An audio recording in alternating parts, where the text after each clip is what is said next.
We are told to seek balance, a perfect point between chaos and control. But nothing in the universe stays balanced forever. Stars collapse, planets drift, mountains crumble. Every steady thing slowly leans toward imbalance. Entropy doesn't spare the strongest stone. True balance isn't a frozen moment.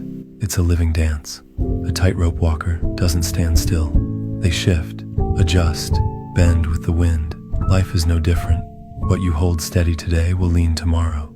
So stop searching for a perfect still point. Search for the courage to move with the imbalance. As Lao Tzu wrote, "Be still like a mountain and flow like a great river."